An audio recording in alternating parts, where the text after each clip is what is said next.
Hebreos capítulo 12, versículo 1.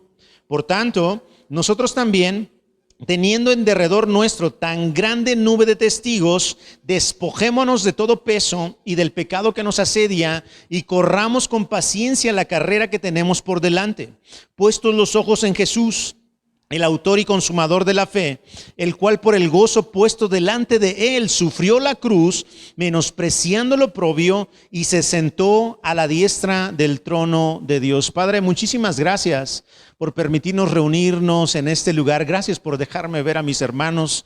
Gracias, bendito Dios, porque eres tú el que pone en nuestro corazón estar aquí, y te pido, bendito Dios, que la necesidad que haya en el corazón de cada uno de mis hermanos sea satisfecha, bendito Dios, por tu bendita palabra. En el nombre de Jesús, amén y amén. Tomen su lugar, familia. Ahora sí, vámonos con el versículo número 1 de Hebreos 12. Miren cómo empieza. Por tanto, siempre que empezamos con un por tanto, ya les había dicho, ¿verdad? Este es un conector entre una idea y la consecuencia de la siguiente idea que nos va a plantear el autor. Este por tanto nos habla de que debido a que el autor ya nos explicó qué es la fe, acuérdense que la fe es la certeza de lo que esperamos y la convicción de lo que no vemos, y aparte no solamente nos dijo el autor qué es la fe, sino en quién tenemos que depositar nuestra fe, en Dios, obviamente.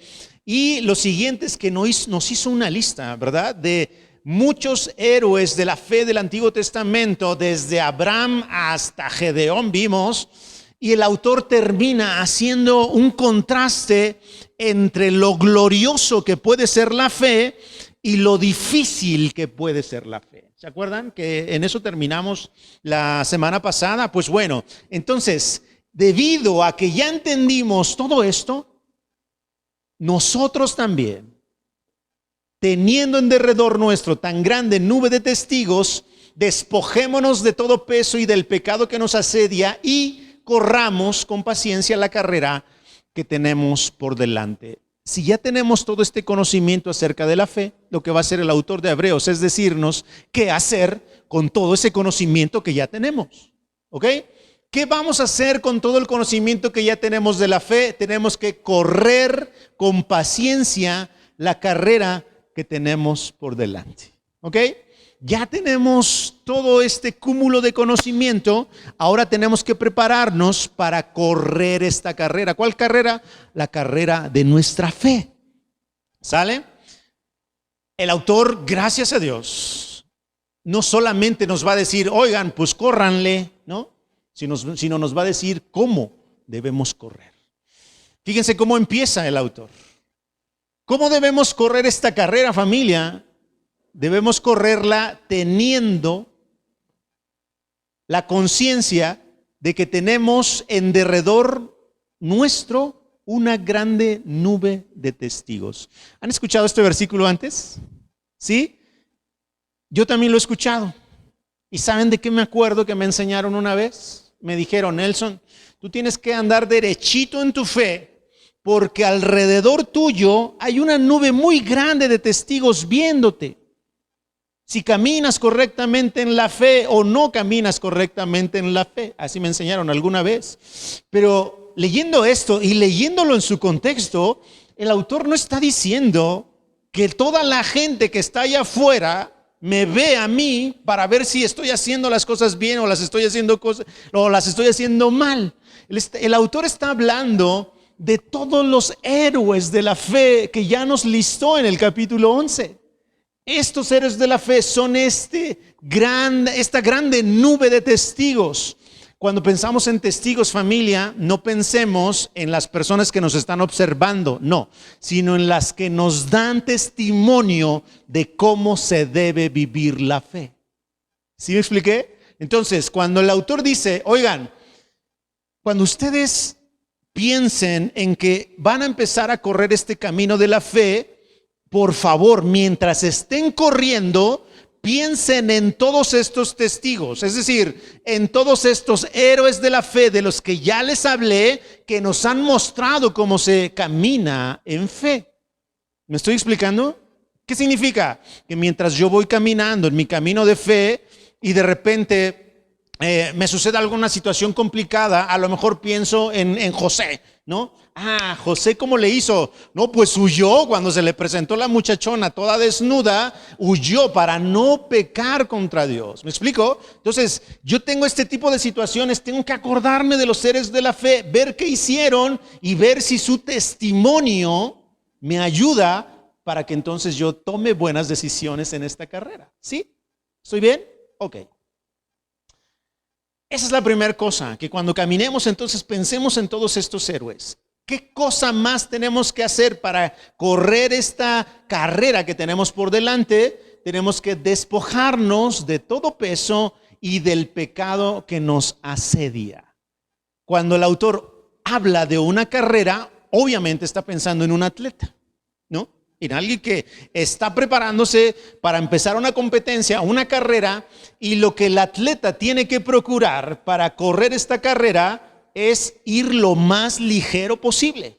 No puede andar cargando con cosas, que la botellita, que la mochilita. No. Si necesita hidratarse, en el camino va a haber mesitas donde él va a poder tomar una botellita y tomar, ¿cierto? Pero él tiene que ir lo más ligero posible. ¿Para qué? Para que no haya algo que le estorbe en su carrera. Ok. Ya estamos corriendo esta carrera de la fe. Necesitamos pensar en qué me está estorbando para seguir caminando con Cristo. ¿Qué me está estorbando? Incluso para congregarme. ¿Qué me está estorbando para leer la Biblia? ¿Qué me está estorbando para orar a Dios? ¿Qué me está estorbando? Entonces, todo eso que me estorba es el peso del cual me tengo que despojar yo. Probablemente ahorita que les dije, empezaron a pensar y dijeron, no, pues el que me estorba es mi esposo. No. No pensemos en eso. Y los hombres tampoco piensen, no, el que me estorba es mi esposa, no, tampoco. ¿En qué tenemos que pensar? Tenemos que pensar en, a lo mejor, una idea que yo ya traigo concebida. Fíjense, por ejemplo. Hay una cosa que le estorba mucho a los creyentes para estar caminando una carrera y andar ligeros. ¿Qué cosa? Esta idea de que yo puedo hacer iglesia sentadito en la sala de mi casa viendo un video en YouTube. ¿Eso de verdad estorba para que ustedes como creyentes tengan la libertad de caminar esta carrera de la fe? El autor de Hebreos en versículos y capítulos anteriores nos dijo que no debemos dejar de congregarnos como algunos tienen por costumbre.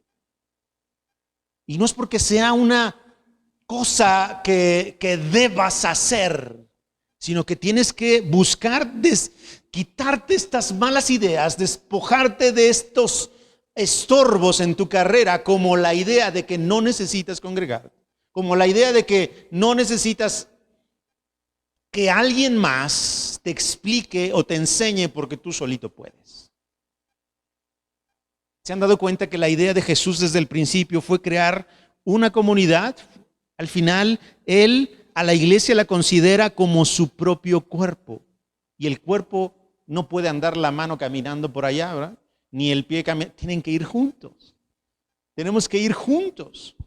Entonces, hay muchas cosas de las que nos tenemos que despojar para poder empezar a correr esta carrera con paciencia y entonces que no haya estorbo en nuestro camino. Lo que les acabo de decir es un ejemplo muy burdo. Pero, por ejemplo, hay muchas otras cosas. Si yo empiezo a pensar que ya no necesito que alguien más me enseñe, y eso ya lo mencioné hace ratito, pero que yo no necesito, o más bien que ya lo sé todo, ahí tengo también un problema muy serio. Me tengo que despojar de eso. Más o menos me estoy explicando. Y ustedes, cada uno, tiene que pensar en qué cosas les han estorbado para el tema de correr esta carrera de la fe que tienen por delante. ¿Me estoy explicando? Yo no sé sus situaciones, pero ustedes saben sus situaciones. ¿Qué cosas le están estorbando? ¿Alguna idea, algún mal hábito? Ustedes tienen que determinar, esto me ha estorbado. ¿Cómo sé que me ha estorbado? Pues porque decido hacer aquello en lugar de algo que me acerque a Dios. Decido esto otro en lugar de esto que me va a acercar a Dios. Tenemos que despojarnos entonces de todo este peso, pero también tenemos que despojarnos del pecado que nos asedia. Esto es una realidad que a veces no la mencionamos en la iglesia, pero el pecado está todo el tiempo ahí acechándonos. ¿Por qué? Porque en cuanto yo me descuido, el pecado va a entrar y va a atacar. Así funciona. Así de traicionero es el pecado. Así de traicionero es el enemigo. Ustedes, en cuanto se distraen tantito, el enemigo va a hacer algo para que ustedes caigan y tropiecen. Por eso Jesús siempre nos dijo: permanezcan en mí. Permanezcan. Permanezcan. Permanezcan en la vid. Ustedes que son pámpanos y tienen que dar frutos, tienen que permanecer en la vid, porque si no, no pueden dar frutos. Tenemos que desechar entonces, despojarnos de todo peso, es decir, ideas, actitudes, hábitos que nos estorban para correr esta carrera de la fe, pero también tenemos que despojarnos del pecado que está constantemente acechándonos.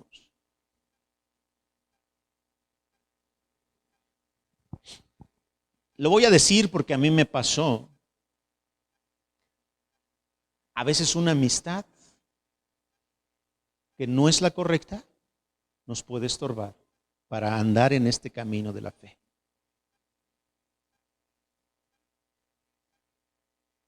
Y es decisión de cada uno saber cómo va a manejar eso. Hay quien es muy maduro y puede, se los aseguro. Pero si ustedes sienten que de plano eso los está jalando, hagan una pausa en su amistad. Oye, porfa, ya no me escribas. Porfa, ayúdame, porque yo quiero concentrarme en mi fe. Estoy tratando de acercarme a Dios. No me invites a beber. No me invites lo que sea. ¿Vale? Todas estas cosas. Y el autor está diciendo: ya lo saben, señores, ahora ustedes tienen que hacer algo. Nosotros también tenemos que hacer todo esto que el autor nos está enseñando. ¿Vamos bien? ¿Sí? Versículo número 2. ¿Qué otra cosa tenemos que hacer para caminar y correr esta carrera? Tenemos que poner los ojos en Jesús. De alguna manera, el autor nos va a hablar ahora de Jesús como el autor y consumador de la fe. Es como si el autor nos estuviera diciendo: miren, ya les puse una listota de un montón de héroes de la fe, pero no les he hablado de Cristo. Él no es un héroe de la fe, Él es el autor de la fe. Y no solo el autor, es el consumador de la fe. ¿Qué significa eso? Pues que Jesús es la razón de mi fe, es el motivo de mi fe. Mi fe tiene que estar apuntada en Cristo. Por eso empieza diciendo así: corre esta carrera de la fe puestos los ojos en Jesús, porque Él inició la fe y Él terminó la fe venciendo sobre la muerte, el cual por el gozo puesto delante de Él sufrió la cruz. ¿Qué estará tratando de decir aquí el autor? A ver, puestos los ojos en Jesús, el autor y consumador de la fe. Ok, ya entendí que Jesús... ¿Se acuerdan cómo empezamos a leer Hebreos? ¿Cómo empezó el autor? ¿Se acuerdan? Jesús es superior a los profetas. Jesús es superior a los ángeles. Jesús es superior a Moisés. Jesús es superior a Abraham. Jesús es superior al sacerdocio de Aarón. Jesús es superior al sacrificio. Jesús es superior al templo, al tabernáculo. ¡Wow! Y otra vez el autor de alguna manera dice: ok, son todos estos héroes de la fe que ya les mencioné para animarlos a no desechar su fe, pero ahora miren a Cristo, que Él es superior, porque Él es el autor y el consumador de la fe. Pero dice, el cual, o sea, Cristo, por el gozo puesto delante de Él, sufrió la cruz. ¿Se acuerdan cuando leímos acerca de la fe de Moisés? Moisés decidió despojarse de todo lo que Egipto le ofrecía, que eran cosas bastante interesantes, ¿no? Poder, ¿no? Posesiones, cero restricciones, el hijo de la hija del faraón, pues imagínense, no le iba a faltar nada, pero él decide rechazar eso porque empezó a poner su vista en el galardón y decidió sufrir y padecer a causa de ese galardón. Jesús también decide sufrir por este gozo, dice que está delante, el gozo que viene después del sufrimiento. ¿Cuál será este gozo? ¿Qué se imaginan que será este gozo del que habla el autor, por el cual Jesús estuvo dispuesto a sufrir la cruz? Le quitó valor al oprobio, es decir, aunque es bien fuerte lo que me está pasando, no le voy a dar valor. Eso es menospreciar el oprobio. Y se sentó a la diestra del trono de Dios.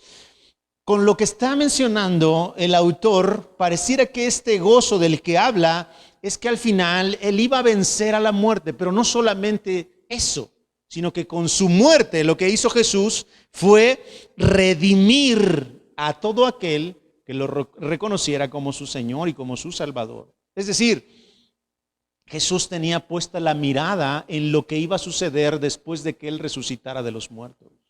¿Qué iba a suceder? Que iba por fin a juntar nuevamente a su pueblo, iba a reconciliar a su pueblo con Dios. Y ya no estamos hablando solo de Israel, sino de nosotros, de todos nosotros. Jesús entonces, les dice el autor, pongan sus ojos en Jesús, porque Él, aunque sufrió también, Él no le importó sufrir. Él puso su vista en el gozo de las cosas que venían, y también por eso Él se sentó a la diestra del trono de Dios. Versículo número 3. Versículo número 3. Dice, consideren a aquel que sufrió tal contradicción de pecadores contra sí, para que vuestro ánimo no se canse hasta desmayar. Fíjense otra vez. Estamos diciendo que el autor nos está invitando a correr esta carrera de la fe y nos está dando varias pautas para que no nos cansemos, para que no desmayemos, sino que continuemos, que nos aferremos, como platicamos la semana pasada. Consideren a aquel que sufrió tal contradicción de pecadores contra sí mismo. ¿A quién? A Cristo, ¿no? Él sufrió todo esto, esta contradicción, esta oposición de los pecadores, porque Jesús vino a hablar acerca del reino de Dios, vino a lo suyo y los suyos no lo recibieron. Había siempre esta oposición, este choque. Sin embargo, miren, lo que está diciendo el autor es, consideren eso, o sea, consideren que Cristo, el Hijo de Dios, mientras estuvo aquí en la tierra, a Él no le fue tan bien como esperaría. Él siempre tuvo oposición, siempre los pecadores estuvieron ahí con esta contradicción. Dice, pero considérenlo a Él para que su ánimo no se canse hasta desmayar. ¿Qué significa esto? Significa que muchas veces, cuando las cosas nos empiezan a salir mal, pensamos que Dios ya no está con nosotros, que Dios está enojado con nosotros, que Dios nos está castigando. Y el hecho de que sucedan este tipo de cosas no significa precisamente que Dios está molesto con nosotros. Y el autor nos lo va a explicar a continuación. Versículo número 4. Porque aún ustedes no han resistido hasta la sangre combatiendo contra el pecado. Es decir, miren a Cristo. Él padeció todo esto hasta morir. Lo que les está pasando a ustedes no es tan fuerte como lo que le pasó a Cristo. ¿O acaso ustedes están resistiendo hasta la sangre como Cristo? Claro que no. Que de hecho esta debería ser una de las formas que el creyente debe caminar, combatir contra el pecado hasta que ya no podamos más. No dejarnos vencer. ¿Me estoy explicando? A veces va a resultar fácil. Se presenta el pecado y estoy con todo el ánimo, con todo el gozo, con toda la pasión por el Señor y le digo no al pecado y ya. Pero va a haber otras ocasiones en que va a estar ahí tan deseable, tan codiciable, que estamos a nada de caer. Y lo que está diciendo el autor es, no, ustedes tienen estas tentaciones, ustedes tienen estas pruebas, pero ustedes no han estado peleando hasta la sangre, no han resistido hasta la sangre, es decir, hasta la muerte. Cristo Jesús lo hizo. Por eso pongan sus ojos en Él. Él sí fue hasta la muerte. Entonces ustedes vean cómo lo que está sucediendo con ustedes no es tan fuerte como lo que va a decir Cristo. versículo número 5.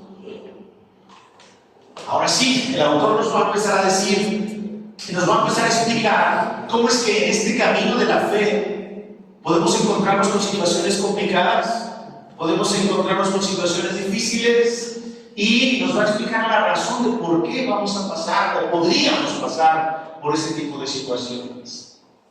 Y habéis ya olvidado la exhortación que como a hijos se os dirige, diciendo: hijo mío, no menosprecies la disciplina del Señor, ni desmayes cuando eres reprendido por Él. En este camino de la fe, familia, es muy probable que seamos disciplinados, que seamos reprendidos, que el Señor ponga disciplina en cada uno de nosotros. Versículo 6. Porque el Señor al que ama disciplina y azota a todo aquel que recibe por hijo. Esta expresión es muy fuerte, porque a ninguno, de hecho el autor lo va a decir más adelante, a ninguno nos gusta la disciplina. A ninguno nos gusta que papá o mamá se pare enfrente de nosotros y nos diga: eso está mal. A ninguno nos gusta que nuestra pareja nos diga: eso está mal. Las veces que Miri me dice cosas, yo,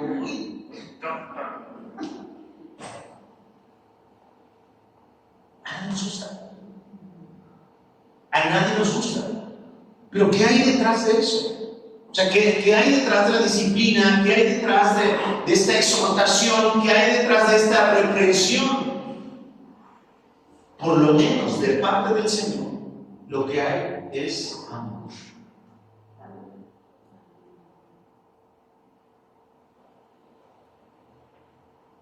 El Señor al que ama lo va a disciplinar y va a azotar a todo el que recibe por hijo. Versículo 7. Si soportan la disciplina, Dios nos va a tratar como a hijos, porque ¿qué hijo es aquel a quien el Padre no disciplina? Otra vez, el autor va a llevarnos a un punto en el que tenemos que entender que en este camino de la fe, en esta carrera de la fe, cuando somos disciplinados, no es un asunto de que Dios esté enojado con nosotros, que Dios nos quiera castigar, que Dios nos quiere... No. Es un asunto en el que Dios nos quiere disciplinar. ¿Qué significa eso? Que Él quiere corregir esas cosas que no están bien en nosotros. Y obviamente lo primero que tenemos que hacer nosotros es reconocer que algo no está bien. Si no podemos reconocer que algo no está bien, entonces ahí ya no hay mucho que hacer. Ahí ya no hay mucho que hacer. Lo primero es darnos cuenta del error. Dios nos va a disciplinar a causa de que nos ama. Él, si nos disciplina, es porque ya empieza a haber una relación con Él. Alguna vez les dije: ¿se han dado cuenta que la gente del mundo anda como muy a gusto, como muy tranquilos, como que no pasa nada? Pues sí, porque no hay reprensiones. Ellos están caminando como huérfanos, sin un padre. Pero nosotros vamos a empezar a caminar como hijos. Y si empezamos a caminar como hijos, el Señor va a tener cuidado de nosotros. ¿Cómo? Disciplinándonos. Y la disciplina es tan sencilla como: yo voy caminando para allá, a punto de caer, y el Señor me va a disciplinar, me va a corregir y me va a decir: no, amigo, es para allá, porque si no te me caes. Yo creo que podemos tener 40 años como su servidor, bueno, un poquito más, pero no sé cuántos, y ponernos de necio y hacer berrinche. ¿Por qué a mí, Señor? ¿No? Así somos. ¿Qué hijos aquel a quien el Padre no disciplina? Versículo número 8. Pero si se les deja sin disciplina, de la cual todos han sido participantes, entonces son bastardos hijos. ¿Quieren estar sin disciplina, mami? ¿Quieren estar sin que Dios les diga: a hijo, pues haz lo que se te antoje? Si eso queremos, si eso buscamos, lo que estamos diciendo es: yo me desapego de ti, no me interesa tu papá.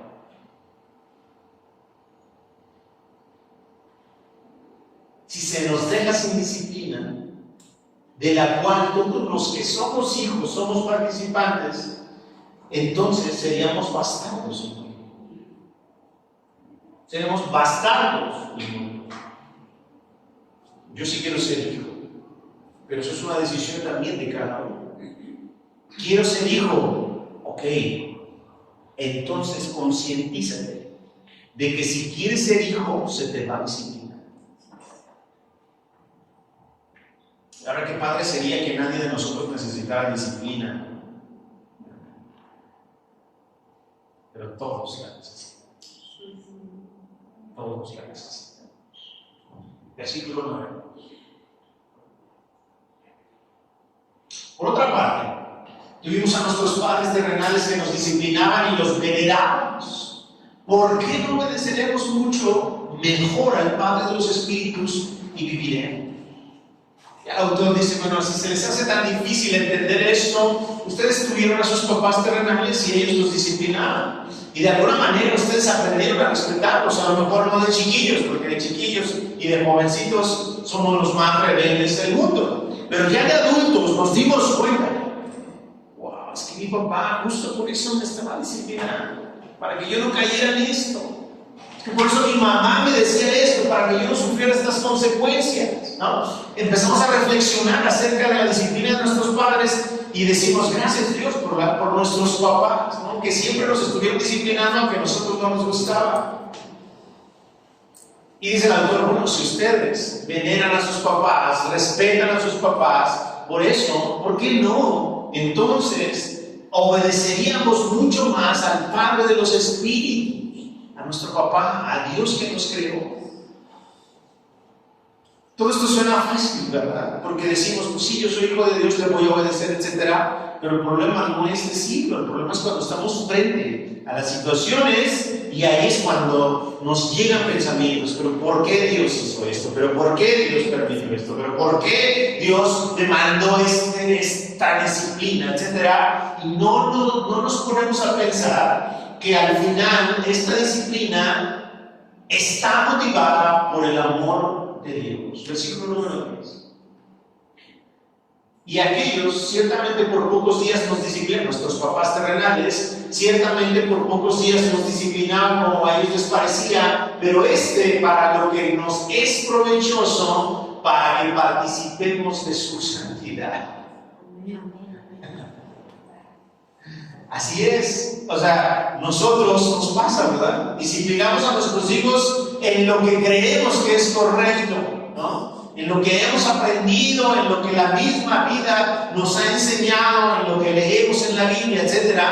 Pero Dios nos va a disciplinar para algo que es provechoso, es decir, para que participemos de su santidad. Qué hermoso es esto, ¿eh? Ojalá que podamos ver esta razón por la que Dios nos disciplina y darle el valor que tiene. Dios lo que quiere hacer es hacernos parte de Él. Por eso nos disciplina. Si Dios no estuviera interesado en nosotros, Él nos dejaría. Y listo. Pero cuando esta disciplina viene, a veces pensamos en la disciplina como una situación difícil en la vida, y puede ser. Pero a veces la disciplina, motivada por el amor de Dios, a lo mejor solamente es una exhortación en la congregación, en la iglesia. A lo mejor es una exhortación con mi hermano, con mi amigo, con alguien que platiqué, y Dios ahí hizo ver, oye, eso no está correcto. La cosa no es por ahí. ¿Se han dado cuenta que Dios de alguna manera nos dice, no es por ahí el asunto? ¿No? Y nosotros bien listos decimos, no me importa, y sigo, ¿no? Y cuando vienen las consecuencias de eso, le decimos a Dios, le echamos la culpa a Dios. ¿Pero por qué, Señor, me mandaste esto? El Señor te lo mandó. Las consecuencias de tus decisiones fueron esas: darle la espalda a Dios, caminar como tú creías que era correcto, y entonces ahora le echas la culpa a Dios de que Él fue. Lo grande y lo maravilloso de Dios es que Él va a usar tus malas consecuencias, mis malas consecuencias, para disciplinarme. ¿Me explico? Es que Dios me tiene en esta cama, me tiene tirado aquí, seguro me quiere enseñar algo. Dios, ¿qué hiciste para llegar a esa cama? ¿Qué hiciste para llegar a ese lugar? ¿Qué hiciste? ¿Qué acciones tomaste para caer en ese ambiente? en el que estás viviendo. No echemos la culpa de Dios, familia. Agradezcámoslo. La ira de Dios se manifiesta en nosotros, no en que Él extiende su dedito y nos aplasta. Así no se manifiesta la ira de Dios. La ira de Dios se manifiesta en que Él nos da la espalda y nosotros tenemos que sufrir las consecuencias de nuestras propias decisiones. ¿Me estoy explicando? Su ira es que Él ya no esté ahí con nosotros. Eso es lo peor que nos puede pasar a los seres humanos. Que no esté Dios, que no esté su presencia. Él nos disciplinaba para eso. Dios nos está disciplinando, nos está exhortando, nos está aconsejando, nos está diciendo, ahí ya se los dije, para que entonces podamos ser parte de Él mismo, para ser parte de su santidad. Vamos a terminar con el versículo 11. Es verdad que ninguna disciplina presente parece ser causa de gozo, bueno, pues sí, sino de tristeza. Pero después da fruto apacible de justicia a los que en ella han sido ejercitados. Entonces, a mí no me gusta que me disciplinen. A mí no me gusta que me digan las cosas en las que estoy mal. A mí no me gusta, no, a nadie le gusta. Necesitamos poner la mirada en Jesús y decir, ¿cómo es que soportaste eso?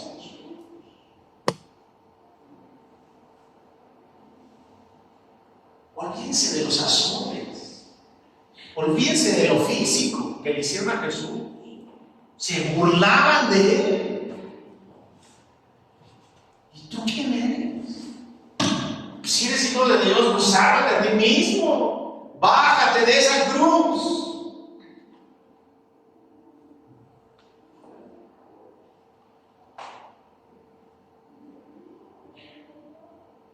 Ponemos los ojos en Jesús, vemos cómo es que aguantaste tanto, Jesús. Él aguantó tanto justamente porque su mirada estaba puesta en honrar a su Padre, en agradar a su Padre.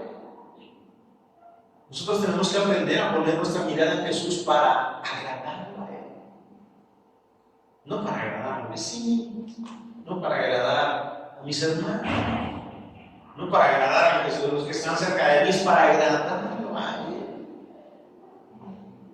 No nos va a gustar al principio, pero el fruto que va a dar esta disciplina en nosotros va a ser un fruto apacible de justicia, solamente para aquellos que hayan sido ejercitados en eso.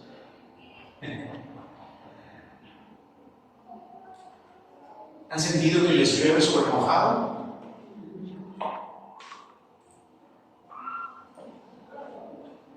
Cuando nos llueve sobre mojado, familia, es justo el mejor escenario para darnos cuenta que estamos siendo ejercitados en la disciplina del Señor.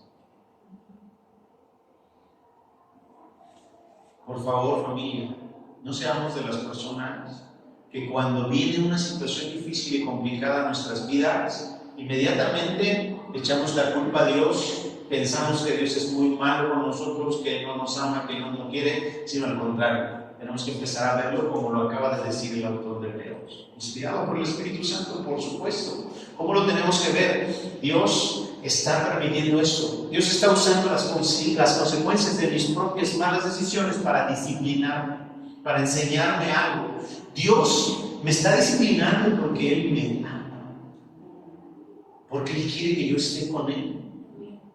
Y acuérdense, el autor justamente en el capítulo 11 nos habló de estas obras poderosas que hicieron los héroes de la fe, pero también nos habló del sufrimiento y del padecimiento de algunos de ellos, para que cuando andemos caminando en esta carrera jamás nos hagamos la idea de que este camino va a ser color de rosa. No se puede. Porque si todo nos empieza a salir bien, hay algo raro ahí. Si yo estoy caminando en este mundo y todo me está saliendo perfecto, es porque estoy caminando de acuerdo a lo que el mismo mundo me está imponiendo. ¿Me explico? Pero cuando yo empiezo a caminar contracorriente respecto a lo que el mundo plantea, las cosas se van a poner difíciles. Lo que tenemos que entender es que Él va a estar ahí con nosotros para que llegue el momento en el que termine nuestra carrera y podamos entonces estar con Él.